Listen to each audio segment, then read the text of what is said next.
मुखं करोति वाचालं कौतुलं हेते गिरिं यत्कृपातमहं वन्दे परमानन्दमाधवं श्रीगुरुदिनशरणं श्री चैतन्य ईश्वरं नमो विष्णुपदाय।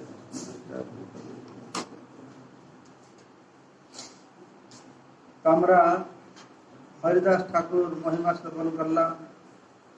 সেই প্রসঙ্গে শেষ আলোচ্য বিষয় ছিল কিভাবে মায়াদেবী এসে হরিদাস ঠাকুর কাছ থেকে কৃষ্ণ নাম গ্রহণ করলেন। আগের দিনে রাম নাম পেয়েছিলেন, এখন কৃষ্ণ নাম পেলেন। রাম নাম কার কাছ থেকে পেয়েছিলেন? শিবের কাছ থেকে।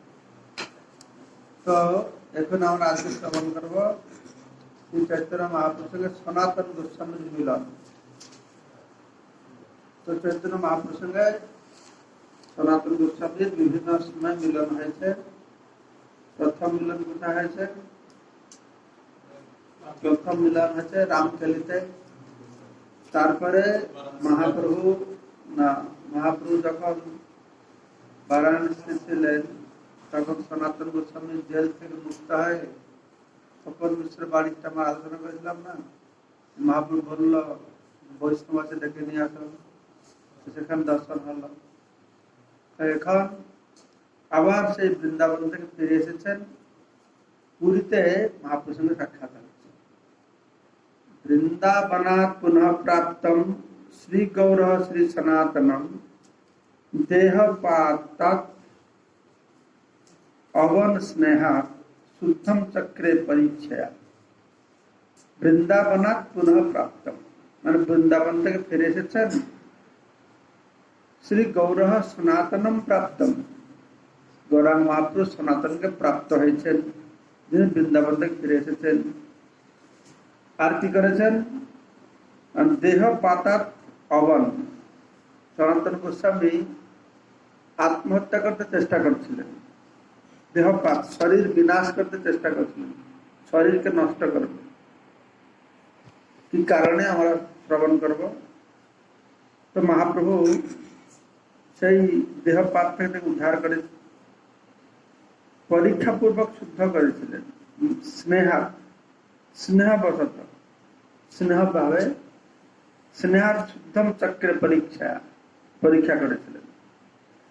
জয় জয় শ্রী চৈতন্য জয় নিত্যানন্দ জয় দ্বৈত চন্দ্র জয় গৌর ভক্ত বৃন্দ।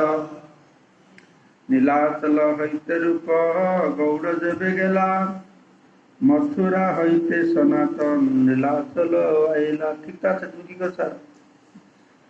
তো ছিল রূপ গোস্বামী, তিনি পুরীতে অবস্থান করছিলেন মহাপ্রভুর সঙ্গে। তো 10 মাস পুরীতে অবস্থান করে তখন তারপরে শিল রূপ গোস্বামী গৌড়ে চলে গেছিলেন। নীলাচল হইতে রূপ গৌড়ে যাবে গেলা, তো এদিকে মথুরা থেকে সনাতন গোস্বামী নীলাচলে চলে এসেছেন। তো নীলাচলে আসছেন জন বন জঙ্গল দিয়ে, ঝাড়িখণ্ড বন দিয়ে, তার ফলে তার শারীরিক অসুস্থতা হয়েছে। তো বলা আছে ঝাড়িখণ্ড বনপথে আইলা একেলা চলিয়া, কভু উপবাস কভু চর্বণ করিয়া। তো ঝাড়িখণ্ড পথে যখন আসছেন মহাপ্রভু এই সনাতন গোস্বামী, তো কখন কিছু পেলে চর্বণ করছেন, না পেলে তিনি উপবাস করছেন।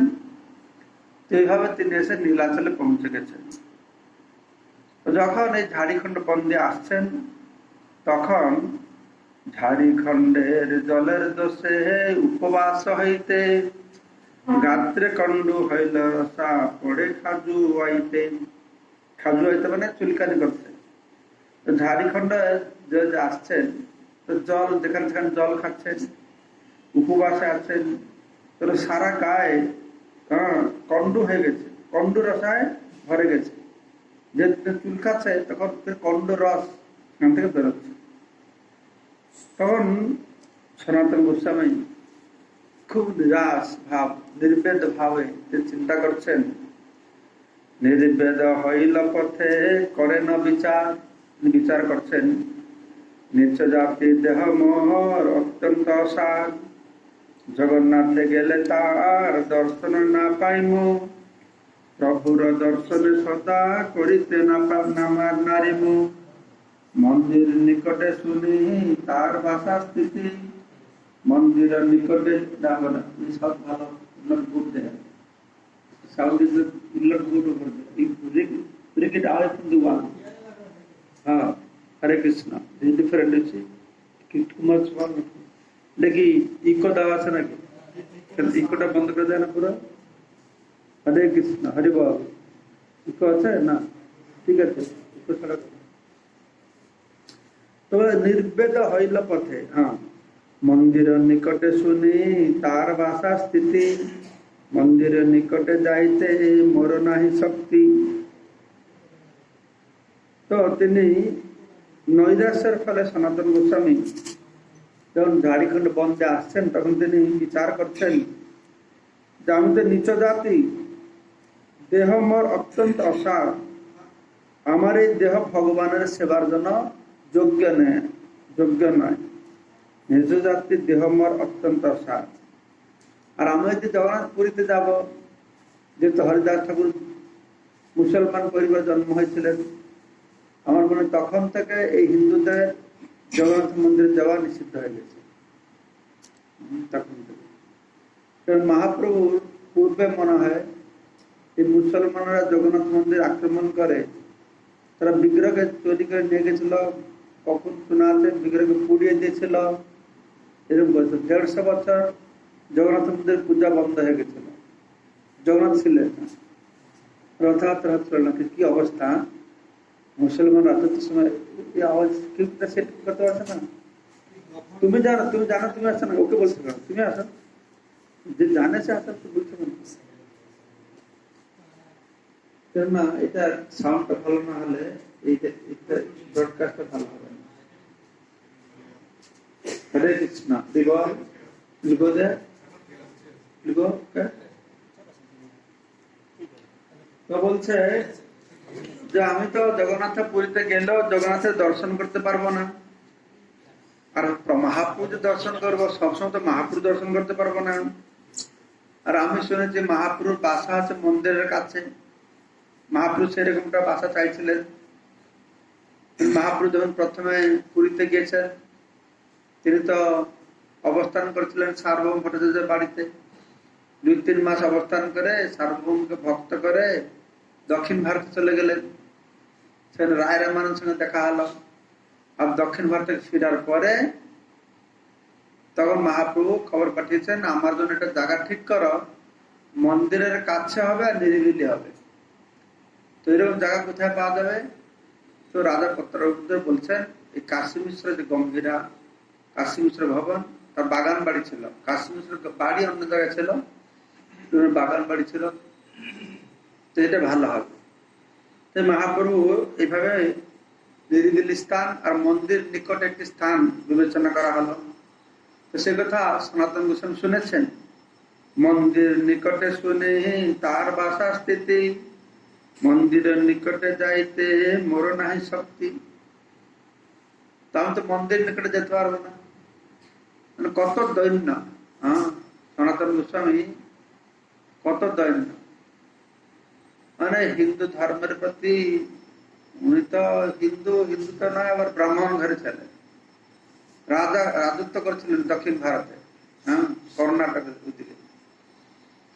আর যখন তিনি রামকেলিতে ছিলেন তখন হুসেন শাহ বলছে আমার সঙ্গে চলো যুদ্ধ করতে। তখন সনাতন গোস্বামী তখন আসেননি, তুমি গেলে হিন্দু মন্দির নষ্ট করবে, হিন্দু দেবতা নষ্ট করবে। মানে তখনকার সময় হিন্দু মন্দির নষ্ট, দেবতার নষ্ট একটা সাধারণ কাণ্ড হয়ে গেছিল। আমার তো মনে হয় হিন্দুদের কোনো অস্তিত্ব ছিল না, মনে হয় সম্পূর্ণরূপে মুসলমানদের মানে কৃপার উপরে নির্ভর করছিল। তো হিন্দুদের আপস ভিতরে বহুত মতবিরোধ ছিল, হিন্দু রাজারা। তখন ভারত টুকরো টুকরো হয়েছিল, ছোট ছোট অনেক রাজা ছিল। তো মুসলমানরা এই সুযোগ নিয়ে এসে দখল করলো। একটা কথা আমি চিন্তা করি, ব্রিটিশ আমাদের 200 বছর শাসন করলো, না 200 বছর অনেক মনে করে ব্রিটিশ অনেক লুণ্ঠন করে নিয়ে গেছে, ব্রিটিশ অনেক অত্যাচার করছে। কিন্তু আমার চিন্তাধারাটা আলাদা। ব্রিটিশ যদি না আসতো আর এইভাবে ভারতে গণতন্ত্র না আসতো, তাহলে আমার মনে হয় আজকে ভারত আরব হয়ে যেত, আরব দেশ হয়ে যেত। হ্যাঁ কিনা? ভারত সব মুসলমান হয়ে যেত, স্বেচ্ছায় হোক বা ঠেলায় পড়ে হোক বা পিঠা নিচে হোক। হ্যাঁ, তো এইভাবে ভগবানের কৃপাতে ভারত গণতন্ত্র হওয়ার ফলে যদিও বহু সমস্যা রয়েছে, তবুও আমাদের অস্তিত্ব রয়েছে। সনাতন ধর্মের অস্তিত্ব ভারতে দেখা দিয়েছে। তো ব্রিটিশ সময় তারা খ্রিস্টান ধর্ম প্রচার করতে খুব চেষ্টা করেছে, ছাড়ে না। তবে মঠ মন্দিরের উপরে গুরুত্ব দিয়েছে তারা, কারণ তারা জানে ভারতে শাসন করতে হলে এই ধর্মের উপর আঘাত দিলে হবে না, ওদের ঠিক লাইন করে রাখতে হবে। তারা তাদের মতো চেষ্টা করেছে। তো কিন্তু তারা তো অনেক জিনিস না বুঝলেও তবু ওটা শাসন করেছিল। মুসলমান রাজাদের মধ্যে বহুত নিষ্ঠুর ছিল, আর কিছু কিছু ভালো ছিল। তো সেই ভালো কতটুকু, আর নিষ্ঠুরা যতটা পরিমাণে ভালো যা ছিল, আকবর নাকি একটু ভালো বলতাম, ইতিহাসে পড়েছি, তাকে ভালো বলে হিন্দু মেয়ে বিয়ে করেছে, একটু কিছু করে দিয়েছে, বিরাট বাহাবা করে।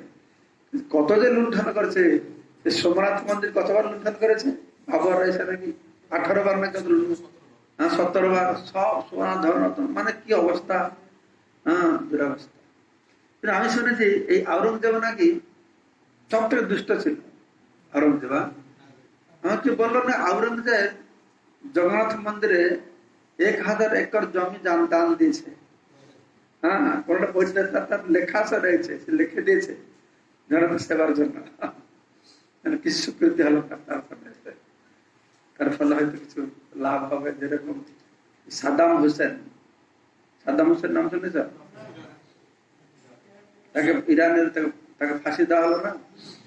আমাকে এটা আমাদের বাহরিনের একটা ভক্ত আমাদের বলছিলেন, অরবিন্দাকে প্রভু, সে তো বাহরিন রাজার জন্য কাজ করে, খুব ক্লোজ, রাজার খুব ক্লোজ। আমাদের বাহরিনে ইসকন রেজিস্টার সোসাইটি, আমরা খোলাখলি পূজা পাঠ বিগ্রহ পূজা সবকিছু করতে পারি। অন্য কোনো আরব দেশে আমরা করতে পারবো, বাহরিনে আমরা করতে পারবো। বলছিল ওই ইরাকে গিয়েছিল, ইরাকের ছিল না সাদ্দাম হোসেন। তো ইরাকের যে আমাদের ইন্ডিয়ান অ্যাম্বাসেডার, ওই অরবিন্দা খুব মানে উচ্চ বংশের মানুষ, আর বড় পোস্টে ছিল সেখানে, বড় কোম্পানি রাজাদের সঙ্গে খুব জানাশোনা। প্রভু আসে এখানে, রেগুলারলি আসে, ভোপাল তার বাড়ি। তো উনি তো যে আমাদের ইন্ডিয়ান অ্যাম্বাসেডার আছে ইরাকে, ও জানে যে অরবিন্দ প্রভু আছেন কৃষ্ণ ভক্ত ইস্কনের সদস্য। তো বললো তোমাকে একটা ভালো জায়গায় নিয়ে যাবো, চলো। তোকে নিয়ে গেছে, তো নিয়ে গেছে একটা মন্দিরে নিয়ে গেছে। তো সে বলছে দেখা, এটা হচ্ছে কৃষ্ণ মন্দির। ওয়ার্ল্ড ওয়ার সেকেন্ড বিশ্বযুদ্ধে, দ্বিতীয় বিশ্বযুদ্ধের সময় তখন ভারত থেকে সৈনিক এখানে আনা হয়েছিল।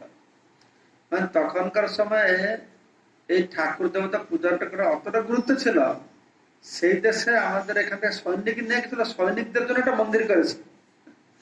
এখন দেখা যায় যেখানে আমাদের সৈনিকরা সব মন্দির থাকে, মন্দির পূজা করে তারা, তো মন্দির করেছে। তো বলছে এই মন্দিরটা সেই সময় হয়েছিল, মন্দির ঠাকুর ঠাকুর নেই কিছু, মন্দিরটা আছে। তার একটা চাবি ছিল সাদ্দাম হুসাইনের কাছে, আর একটা চাবি ছিল এই ইন্ডিয়ান অ্যাম্বাসেডারের কাছে। আর ও বললো সাদ্দাম হুসাইনকে টাকা দিয়ে একটা মাতাজি এখানে রেখেছিল, তুমি প্রতিদিন এখানে পরিষ্কার টরিষ্কার ধূপ দিব দেবে এখানে। সে মাতাজিটা পরিষ্কার করে ধূপ দেব দিত সে মন্দিরে নাকি। তা সেই জন্য তো সাদ্দাম হুসাইন অত দুষ্ট কাজ করলেও কিছু ভালো করেছিল, তার ফাঁসি হলো। কিন্তু ফাঁসি হচ্ছে একাদশী দিন ফাঁসি হলো, একাদশী দিন। তো তো সনাতন গোস্বামী তো নিজেকে যেহেতু মুসলমানের সঙ্গে কাজ করতেন, মুসলমান নামও চেঞ্জ হয়ে গেছিল। কি নাম হয়েছিল? সাক্কার মল্লিক। মনে থাকবে সাক্কার মল্লিক জবির খাস কার কোনটার নাম? সহজ মনে, কি সহজে মনে রাখবে? সাক্কার মানে সনাতন, ঠিক আছে, এভাবে মনে রাখবে। আমি সাক্কার মল্লিক জবির খাস সবসময় উল্টো পাল্টা হয়ে যায়, তো আমি এরকম চিনি। শাহ মানে সাক্কার মল্লিক সনাতন, তারপরে সেরকম জগাই মাধাই, আমি বুঝতে পারি না কে মারলো কে ধরলো, বুঝতে পারতাম না। তারপরে মাধাই মারিল মন, আমি এইভাবে মনে রাখি, মাথায় মারিল মনে থাকে না, কি করবো। তো সে চিন্তা করছেন যে মন্দির নিকটে শুনি তার বাসা স্থিতি, মহাপ্রভু তো মন্দির কাছে থাকেন, তো সেখানে আমি যেতে পারবো না। সেখানে কেন যেতে পারবে না? তার চিন্তাধারা সনাতন গোস্বামী দেখো, জগন্নাথের সেবক ফেরে কার্য অনুরোধে, তার স্পর্শ হইলে মর হবে অপরাধে। তো সেখানে জগন্নাথের যারা সেবকরা রয়েছেন, তো বিভিন্ন কাজে তারা সেখানে ঘোরাফেরা করে। তো আমি যদি সেখানে যাই, তাহলে আমাকে স্পর্শ করলে আমার অপরাধ হবে, ভুল যদি স্পর্শ হয়ে যায়, মানে কত দৈন্য। তো আমাদের হচ্ছে ষড়ঙ্গা শরণাগতি হয়েছে যাহা, তাহার প্রার্থনা শুনে শ্রীনন্দ কুমার। ষড়ঙ্গ শরণাগতি, ষড়ঙ্গ শরণাগতি হচ্ছে আনুকূলন কৃষ্ণানুশীলনম, প্রতিকূল বিবর্জিত। তারপরে গোত্রুক্ত বর্ণ কৃষ্ণ রক্ষতিত্ব বিশ্বাস। গোত্রুক্ত বর্ণ মানে কৃষ্ণ অবশ্যই আমাকে পালন করবে, কৃষ্ণ রক্ষতিত্ব বিশ্বাস, কৃষ্ণ অবশ্যই রাখবে। দৈন্য আর আত্মনিবেদন, খুব দৈন্য আর আত্মনিবেদন, এটা হচ্ছে দৈন্য। বলা আছে দৈন্য আর আত্মনিবেদন পরস্পর পরিপূরক। যতটা দৈন্য ভাব হবে ততটা ভগবান কাছে আত্মনিবেদন বাড়বে। আর এই ভগবান কাছে আত্মনিবেদন করেছে কিনা কি করে জানবো? ভগবান কাছে নিবেদিত প্রাণ কিনা কি করে জানবো? না, সে তো খুব দৈন্য থাকবে, সে অটোমেটিক যে ভগবান কাছে আত্মসমর্পণ করবে তার দৈন্য বাড়বে, আর দৈন্য বাড়লে ভগবান কাছে আত্মসমর্পণ বাড়বে। যেরকম যদি আমরা শ্রবণ করলে ভক্তি বাড়বে, ভক্তি বাড়লে শ্রবণ করতে ইচ্ছা হবে, দুটো। ঠিক সেই রকম দৈন্য আর আত্মনিবেদন পরস্পর পরিপূরক। তো আমরা দেখছি সনাতন গোস্বামী কত দৈন্য ভাব, কিভাবে মহাপ্রভু তাকে পরীক্ষা করলো, তাকে ভোট কম্বল পড়েছিল, ছিড়া কন্থা পড়ে আসলো। তো এখানকার অন্তরে দৈন্য ভাব, সে বাইরে বৈষ্ণবগিরি দেখাচ্ছেন না, দৈন্য ভাব দেখাচ্ছেন না, তার ভাবটাই এরকম যে আমি সেখানে যাব, আমাকে যদি ব্রাহ্মণরা স্পর্শ করে ফেলে, ভগবান সেবকরা, তাহলে আমার অপরাধ হয়ে যাবে। তো উনি সেই জন্য বলেছেন তাহলে আমি কি করবো, রাস্তা আসার সময় মানব ঠিক করেছেন মানে পরিকল্পনা করছেন তুমি সেখানে যাবো, জগন্নাথকে তো দর্শন করতে পারবো না, মহাপ্রভু সবসময় দর্শন করতে পারবো না, আর সেখানে মহাপ্রভু যেমন যেতে পারবো না, যেহেতু মন্দিরের কাছে মহাপ্রভু থাকে, ভগবানের সেবকদের যদি স্পর্শ অপরাধ হবে, তাহলে আমি কি করব না, জগন্নাথ রথযাত্রায় হইবেন বাহির, তার রথ চাকায় ছাড়িমু এই শরীর। তো চিন্তা করছেন, তো আমি গিয়ে জগন্নাথ রথযাত্রা যখন বাইরে আসবে তখন তার দর্শন করব, মহাপুর দর্শন হয়ে গেল, জগন্নাথের দর্শন হয়ে গেল। তো তখন আমি কি করব, রথযাত্রার সময় জগন্নাথ যখন বাহিরে আসবেন তখন তার চকায়, তার রথের চকার নিচে আমি আমার দেহকে সমর্পণ করব, চকার নিচে ফেলে দেহ ত্যাগ করব। যাই না এটা ৫৫ দিনে করেছিলেন, কিন্তু মনে হয় সেই সময় এরকম অনেক লোক করতো নাকি, সেই সময় প্রথা ছিল, জগন্নাথের নিচে পড়ে লোক মারা যেত, ব্রিটিশ যখন শাসন করতো তারা তখন পুলিশ দিয়ে চালাতো রথযাত্রা। আসলে কুড়ি না সব গাড়ি ঘোড়া হয়ে গেছিল, লাখ লাখ লোক যাচ্ছে, ১০ লাখ ২০ লাখ যাচ্ছে, তখন সব লোক ছিল না,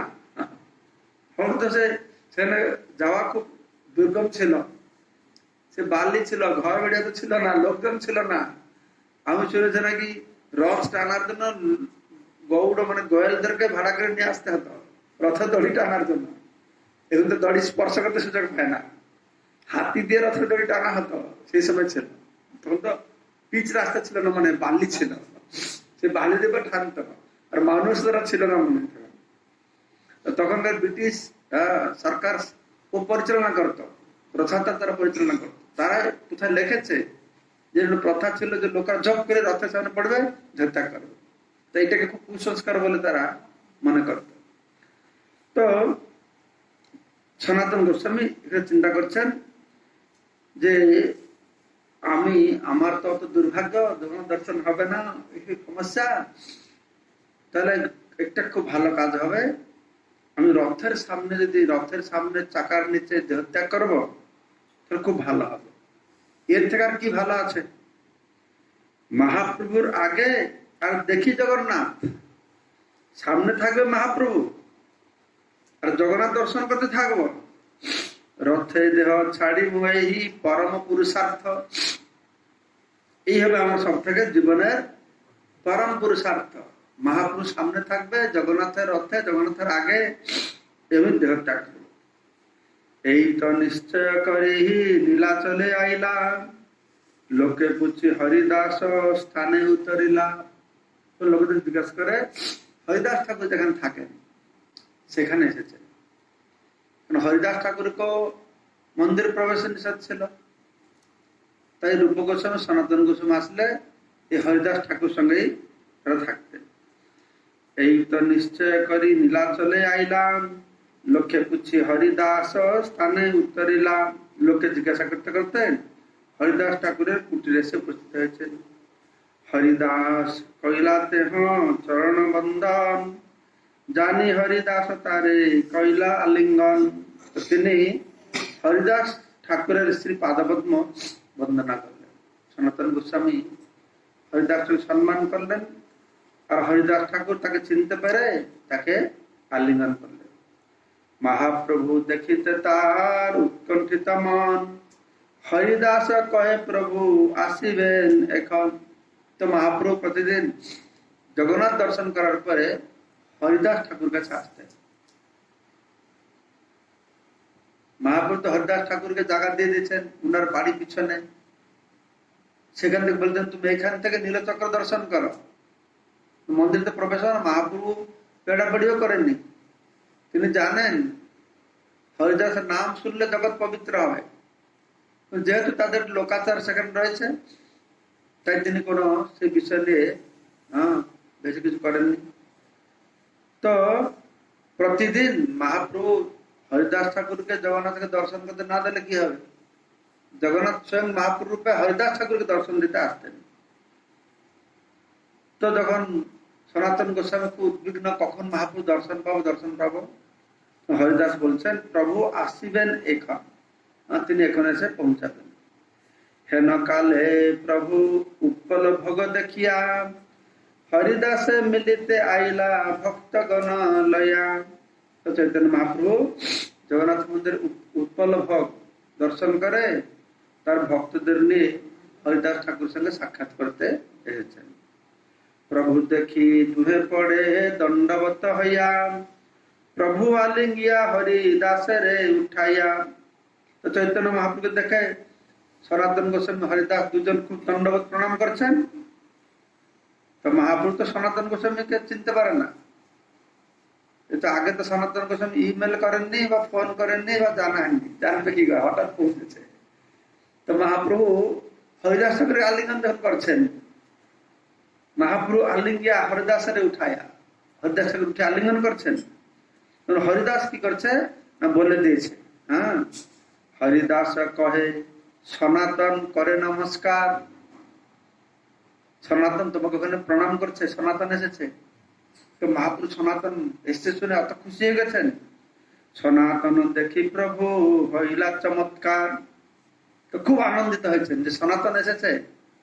হ্যাঁ, তো অসাধারণ ভক্ত, বাংলার প্রাইম মিনিস্টার, আর মহাপ্রভু তাকে যে কি না কত কি করাবে, কত পরিকল্পনা। তো তাকে পেয়ে খুব আনন্দ।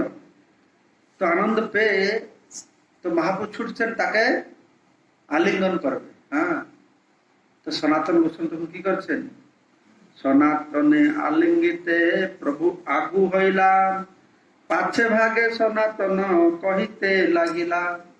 তো মহাপ্রভু তার দিকে এগিয়ে যাচ্ছেন। হ্যাঁ, তো সনাতন গোস্বামী কি করছেন না পিছিয়ে যাচ্ছেন, আরো পিছিয়ে যাচ্ছেন। আর পিছিয়ে যাচ্ছেন বলছেন, মোরে না ছুঁয় প্রভু পড় তোমার পায়, একে নিচ জাতি অধম আর কন্ডরসা গায়। তো মহাপ্রভু আপনার চরণে পড়ছি, আমাকে স্পর্শ করবে না, স্পর্শ করবে না। আমি তো এমনি নিচ জাতি অধম, নিচের কুলে জন্মগ্রহণ করেছি, তাছাড়া আমার গায়ে এই কন্ডরসা হয়েছে। হ্যাঁ, আমাকে স্পর্শ করবে না। তো মহাপ্রভু কি তার কথা শুনে মহাপ্রভু জোর জবরদস্তি ধরেছেন। বলৎকারে প্রভু তারে আলিঙ্গন কইল, কণ্ডুক্লেদ মহাপ্রভুর শ্রীঅঙ্গে লাগিল। তো মহাপ্রভু জোর করে ধরেছেন। তারপর যত কণ্ডরস ছিল সনাতন গোস্বামীর গায়ে, সবকে মহাপ্রভুর গায়ে লেগে গেছে। হ্যাঁ, সব ভক্তগণে প্রভু মিলাইলা সনাতনে, সনাতন কইলা সবার চরণ বন্দনে। তো মহাপ্রভু সবাইকে মিলিয়েছেন। তো বলো, তুমি তো বসে আছো, বলো বলো কিছু বলো জোরে। প্রভু লইয়া বসিলা পীড়ার উপরে ভক্তগণ, পীড়ার তলে বসিলা হরিদাস সনাতন। কুশল বার্তা মহাপ্রভু বুঝানে সনাতনে। তো মহাপ্রভু তার ভক্তদের নিয়ে পীড়ার উপরে বসলেন এবং হরিদাস ঠাকুর ও সনাতন গোস্বামী পীড়ার তলায় বসলেন। কুশল বার্তা মহাপ্রভু বুঝেন সনাতনে, দেহ কহেন পরম মঙ্গল দেখিন চরণে। শ্রী চৈতন্য মহাপ্রভু সনাতন গোস্বামীর কুশল বার্তা জিজ্ঞাসা করলেন। তার উত্তরে সনাতন গোস্বামী বললেন, আমার সবকিছু এখন পরম মঙ্গলময়, কেননা আমি আপনার শ্রী পাদপদ্ম দর্শন লাভ করেছি। তো বৈষ্ণব এটিকেট, এটা আগে খুব পালন করা হতো। বর্তমান আমাদের বিভিন্ন প্রকার জীবনযাত্রা প্রণালী পরিবর্তন হয়ে গেছে, সেজন্য বিভিন্ন সময় হয়ে ওঠে না। মহাপ্রভু উপরে বসছেন, সনাতন হরিদাস নিচে বসছে। কে প্রসাদ আগে খাবে, কে প্রসাদ পরে পাবে, কে কোথায় বসবে, এগুলো আগে খুব শিষ্টাচার ছিল। ব্রাহ্মণরা কোথায় বসবে, সিনিয়র লোকেরা কোথায় থাকবে, অন্যরা কোথায় থাকবে। ভাগবত পাঠের সময় যখন শুকদেব বসে ভাগবত পাঠ করছিলেন, সেখানে সেরকম বর্ণনা করা আছে মুনি ঋষিরা কোথায় বসবে, বৈরাগীরা কোথায় বসবে, গৃহস্থরা কোথায় বসবে, নারী মহিলারা কোথায় বসবে, এরকম সব সিস্টেম ছিল। তো মহাপুরুষ সেটা খুব ভালোভাবে মানতেন। তারপরে মথুরার বৈষ্ণব সবের কুশল পুছিলা, সবার কুশল সনাতন জানাইলা। মহাপ্রভু তখন মথুরার সমস্ত বৈষ্ণবদের কুশল জিজ্ঞাসা করলেন এবং সনাতন গোস্বামী তাদের কুশল জানালেন। প্রভু কহে, ইহারূপ ছিল 10 মাস, ইহা হইতে গৌড়ে গেলা হইল দিন 10। শ্রী চৈতন্য মহাপ্রভু সনাতন গোস্বামীকে বললেন, রূপ এখানে 10 মাস ছিল, তারপর দিন 10 আগে সে গৌড় দেশে গেছে। তোমার ভাই অনুপমের হইল গঙ্গা প্রাপ্তি, ভালো ছিল রঘুনাথে দৃঢ়তার ভক্তি। তোমার ভাই অনুপম পরলোক গমন করেছে, সে খুব ভালো ভক্ত ছিল এবং শ্রী রামচন্দ্রের শ্রী পাদপদ্মে তার সুদৃঢ় ভক্তি ছিল। তো এই কথা শ্রবণ করে যখন মহাপ্রভু এই সংবাদ দিলেন, অনুপম তো রূপ গোস্বামীর সঙ্গে আসছিল, বেঙ্গল আসবার সময় রাস্তায় দেহত্যাগ করেছে, সনাতন গোস্বামী তো জানেনি মনে হয়। তবে রূপ গোস্বামী এসে মহাপ্রভু বলছেন, তোমার ভাই অনুপমের হইল গঙ্গা প্রাপ্তি, ভালো ছিল রঘুনাথের দৃঢ়তার ভক্তি। রামচন্দ্র প্রতি তার দৃঢ় ভক্তি ছিল। তিনি সুন্দর বিষয় এখানে সনাতন গোস্বামী বর্ণনা করছেন আর মহাপ্রভু আলোচনা করছেন যে ভগবান প্রতি ভক্তের কিরকম দৃঢ় ভক্তি থাকে। তো সনাতন বলছেন, সনাতন কি বলছেন? ওকে, চারটে শ্লোক বলো তুমি। সনাতন কহে, নিজ বংশে মোর জন্মায় যত, আমার কুল অধর্ম আচরণ করায় আমার কুলধর্ম। কিন্তু হে প্রভু, তা সত্ত্বেও আপনি আমাকে ঘৃণা না করে আপনার সেবক রূপে অঙ্গীকার করেছেন। আপনার কৃপার প্রভাবেই কেবল আমার বংশের পরম মঙ্গল সাধিত হয়েছে। তো কিরকম মঙ্গল সাধিত হয়েছে উনি বর্ণনা করে বলছেন, সেই অনুপম ভাই শিশুকাল হইতে রঘুনাথ উপাসনা করে দৃঢ় চিতে, রাত্রি দিনে রঘুনাথের নাম আর ধ্যান, রামায়ণ নিরবধি শুনে করে গান। তো অনুপম, আমার ছোট ভাই অনুপম শৈশব অবস্থা থেকে সে খুব দৃঢ় ভক্তি ছিল, নিষ্ঠা ছিল।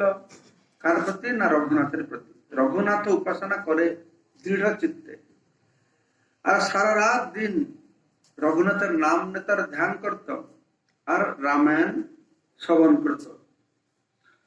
আমি আর রূপতার জ্যেষ্ঠ সহোদর, আমার দোহা সঙ্গে রহে নিরন্তর। তা আমি আর রূপতার বড় ভাই আমাদের সঙ্গে থাকতো। তো আমাদের সঙ্গে থেকে থেকে কি হতো না, আমার সবার সঙ্গে কৃষ্ণ কথা ভাগবত শুনে, তাহার পরীক্ষা কইলু আমি 2 জনে। আমাদের সঙ্গে থেকে ভাগবত শুনতো আর কৃষ্ণ কথা শুনতো। মহাপুরুষ সংস্পর্শে এসে রূপ গোস্বামী, সনাতন গোস্বামী তারা তো কৃষ্ণ ভক্ত হয়ে গেছে। তো আমাদের সঙ্গে সঙ্গে থেকে ও কৃষ্ণ কথা শুনতো। তো ও তো রাম ভক্ত, রামের প্রতি কিরকম নিষ্ঠা আছে তাকে আমরা পরীক্ষা করবার জন্য একদিন তাকে আমরা পরীক্ষা করেছিলাম। তো পরীক্ষা করবার জন্য তাকে আমরা ডেকে থেকে বলেছি, শুন বল্লভ কৃষ্ণ, শুন বল্লভ কৃষ্ণ পরম মধুর, সৌন্দর্য মাধুর্য প্রেম বিলাস প্রচুর। কৃষ্ণ ভজন কর তুমি আমা দোহার সঙ্গে, 3 ভাই একত্র রহিম কৃষ্ণ কথা রঙ্গে। আমরা 2 জন কৃষ্ণ ভক্ত, তুমি রাম ভক্ত। তো ক্ষতি আছে? কৃষ্ণ রাম কোন ফরক আছে? ফরক নেই, ফরক আছে। রাম হচ্ছেন মর্যাদা পুরুষোত্তম আর কৃষ্ণ হচ্ছেন লীলা পুরুষোত্তম। রামচন্দ্র ভক্তের ভাব আলাদা, কৃষ্ণ ভক্তের ভাব আলাদা।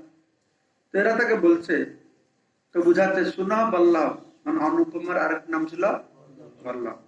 কৃষ্ণ পরম মধুর, মানে কৃষ্ণ তো মাধুর্য, সৌন্দর্য মাধুর্য প্রেম বিলাস প্রচুর। আমরা 3 জন তো একসঙ্গে থাকি, তাই তুমি আমাদের 2 জনের সঙ্গে কৃষ্ণ ভজন করো, ওই রাম টাম ছেড়ে কৃষ্ণ ভজন করো। তাহলে আমরা সবসময় 3 জন 3 ভাই মিলে আমরা একত্র রহিম কৃষ্ণ কথা রঙ্গে, কৃষ্ণ কথা আলোচনা করতে থাকবো। এই মত বার বার কহি 2 জন, আমা দুহার গৌরবে কিছু ফিরে গেল মন। তো আমাদের কথা শুনে 2 দাদা বলছে, তো গৌরব বুদ্ধিতে সম্মানের ফলে তার মনটা একটু পরিবর্তন হলো। তখন যে বললো, ঠিক আছে, তোমাদের কথা আমি কি করে লঙ্ঘন করবো, তোমরা আমাকে কৃষ্ণ মন্ত্রে দীক্ষা দাও। এই কথা চিন্তা করে সে রাত্রি বিশ্রাম করেছে। এত কহি রাত্রিকালে করে না চিন্তন, কেমনে ছাড়ি মু রঘুনাথের চরণ। তো চিন্তা করছে আমি রঘুনাথের চরণকে কি করে ত্যাগ করবো, রঘুনাথকে ত্যাগ করে আমি কৃষ্ণকে কি করে ভজনা করবো।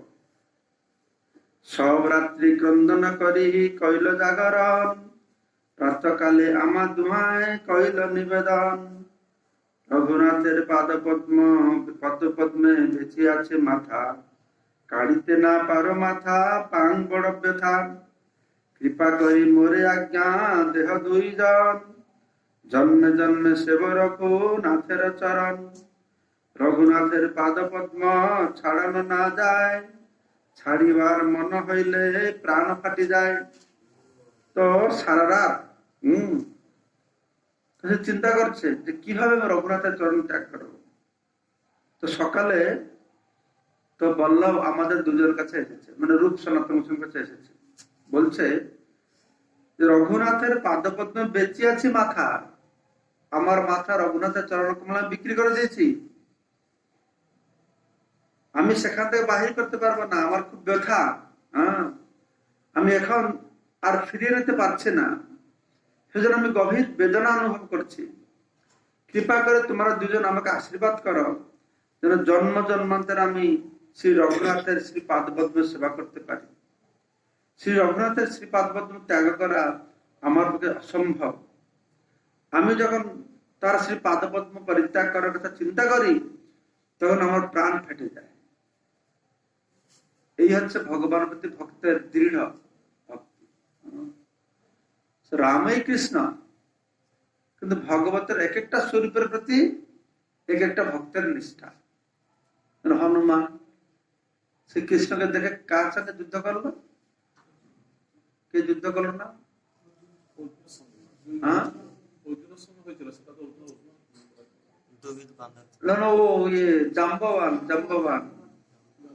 জাম্ববান কৃষ্ণের সাথে যুদ্ধ করলো, যে পর্যন্ত কৃষ্ণ তাকে রাম রূপ না দেখিয়েছে।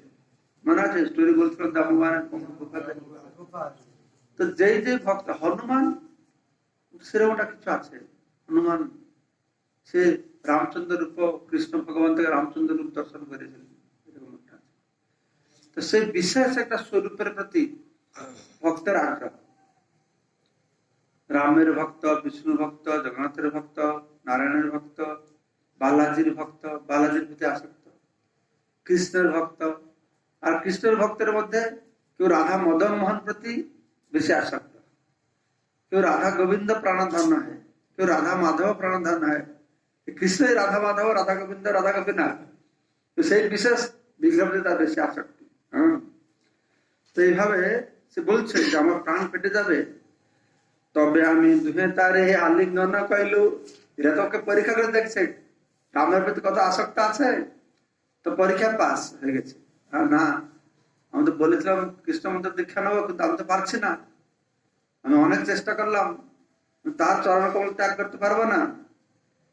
তখন রূপ সনাতন থেকে আলিঙ্গন করছেন, তবে আমি দুহে তারে আলিঙ্গন কইল, সাধু দৃঢ় ভক্তি তোমার কহি প্রশংসিল। সাধু সাধু তোমার দৃঢ় ভক্তি, বলে দেখো রঘুনাথের পাদপদ্মে তোমার যে সিদ্ধ ভক্তি, এই অপূর্ব মহিমা মণ্ডিত, বলে তাকে প্রশংসা করলেন। যে বংশের উপরে তোমার হয় কৃপালে, সকল মঙ্গল তাই খণ্ডে সব ক্লেশ। হে প্রভু, যে বংশের প্রতি তোমার এইরূপ কৃপার লেশ বর্ষিত হয়েছে, সেই বংশের পরম মঙ্গল সাধিতে হবে। কৃপার লেশ বর্ষিত হলেও তাদের সমস্ত ক্লেশ দূর হবে। গোসাই কহে না, মানে কথা শ্রবণ করে চৈতন্য মহাপ্রভু বলছেন, হ্যাঁ, গোসাই কহে না এই মতে মুরারি গুপ্ত, পূর্বে আমি পরখিল তার এই রীত। আমি পূর্বে মুরারি গুপ্তকে পরীক্ষা করেছিলাম, তার এরকম স্বভাব। মুরারি গুপ্ত কে ছিলেন? হনুমান ছিল, রাম ভক্ত। মহাপ্রভু সংস্পর্শে এসে এবার কৃষ্ণ ভক্ত হতে হবে।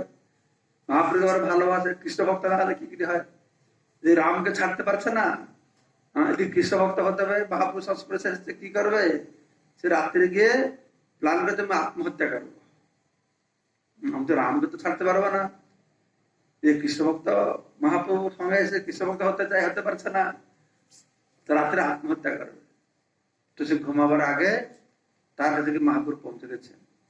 তো মুরারি গুপ্ত কেমন আছেন, ভালো আছেন? হ্যাঁ ভালো আছে, আপনার কৃপায় সব ভালো আছে। সব ভালো আছে। ও বালিশের নিচে কি আছে ওটা? মহাপুর বালিশটার তার চাকু আছে তার ভিতরে। মহাপুর অন্তত বুঝতে পেরেছেন। তাকে সেরকম শিক্ষায় বলছেন যে পূর্বে আমি পরখিল, তার এই রীতি মুরারি গুপ্তের একই দশা হয়েছিল। সে আত্মহত্যা করতে চাইছিল, রামকে ছাড়তে পারবে না। তখন মহাপ্রভু এই প্রকারের ভক্ত, যার ভগবানের যে স্বরূপের প্রতি আসক্তি আছে, তার মহিমা গান করে বলছেন, সেই ভক্ত ধন্য, সেই ভক্ত ধন্য যে না ছাড়ে প্রভুর চরণ, সেই প্রভু ধন্য যে না ছাড়ে নিজ জন। তো সেই ভক্ত হচ্ছে ধন্য যে কোন অবস্থায় মহাপুরুষ চরণকে ত্যাগ করবে না, প্রভু ভগবানের চরণ ত্যাগ করবে না। মহাপুরুষ শিখেছেন, আসলি সেবা পদরতম পুনশ্চমাং অদর্শনাৎ ব্রহ্মহত করতবা তথা তথা বা বিদধাতুলম পট্টপাস মত প্রাণনাথ হতে সেবনা। আর কোনো কথা নেই, আপনি ওর প্রাণনাথ। সে কখনো সে প্রভুর চরণ ত্যাগ করবে না। আর সেই প্রভু ধন্য, সেই প্রভু হচ্ছে শ্রেষ্ঠ, যিনি তার নিজ জনকে পরিত্যাগ করতে পারে না, কখন নিজ জনকে পরিত্যাগ করবে না। এমনকি দুর্দৈবে সেবক যদি যায় অন্য স্থানে, দৈবক্রমে তার সেবক যদি অন্য স্থানে চলে যায়, তাহলে সেই ঠাকুর ধন্য তারে চুলে ধরি আনে। সেই ঠাকুর হচ্ছে ধন্য, যে তার সেবক আবার চুল ধরে আবার তাকে ফেরত নিয়ে আসে, ফিরিয়ে নিয়ে আসে। ভালো হইল তোমার ইহা হইল আগমনে, এই ঘরে রহ ইহা হরিদাস স্থানে শোনে। মা বলছে তো খুব ভালো হলো তুমি এখানে এসেছ, তো এই ঘরে তুমি হরিদাস ঠাকুর সঙ্গে এখানে অবস্থান করো। কৃষ্ণ ভক্তি রসে দুহে পরম প্রধান, কৃষ্ণ রস আস্বাদন করলহ কৃষ্ণ নাম। কৃষ্ণ ভক্তি রস আস্বাদনে তোমরা দুজন অত্যন্ত পারদর্শী, তাই তোমরা একত্রে ভক্তি রস আস্বাদন করো এবং হরে কৃষ্ণ মহামন্ত্র কীর্তন করো। কত টাইম হলো? 8টা বেজে গেল। এই প্রসঙ্গটা এখানে শেষ হলো। এত বলি মহাপ্রভু উঠিয়া চলিলা, গোবিন্দ দ্বারে দুহে প্রসাদ পাঠাইলাম। এই কথা বলে মহাপ্রভু সেখানে উঠে গিয়ে গোবিন্দকে দিয়ে প্রসাদ, মহাপ্রসাদ পাঠিয়ে দিয়েছে। আছে আছে, একদম পেট ভরে মহাপ্রসাদ। তো এইভাবে সনাতন গোস্বামী সেখানে অবস্থান করে, এই মত সনাতন রহে প্রভু স্থানে, জগন্নাথের চক্র দেখি করে ন প্রণামে। সেখানে অবস্থান করে জগন্নাথের চক্র দর্শন করতেন। আমি ছোটবেলায় দেখেছি, সেইখান থেকে জগন্নাথের নীলচক্র দেখা যেত, দেখুন দেখা যায় না, সব ঘর বাড়ি হয়ে গেছে, গাছপালা হয়ে গেছে, আর এখন দেখা যায় না। তারা দুজন থেকে সেখানে আলোচনা করতেন, আগামীকালকে যদি আমি মায়াপুরে থাকি তা আলোচনা করবো, মায়াপুরে না থাকি তাহলে জুমে পরে শোনাবো, তোমার শুনবো, বসে শুনবে। যেখানে থাকি জুমে শোনাবো, ঠিক আছে? এইখানে রহিল গ্রন্থ অমৃত লহরী, বদন বলিয়া সবে বলা।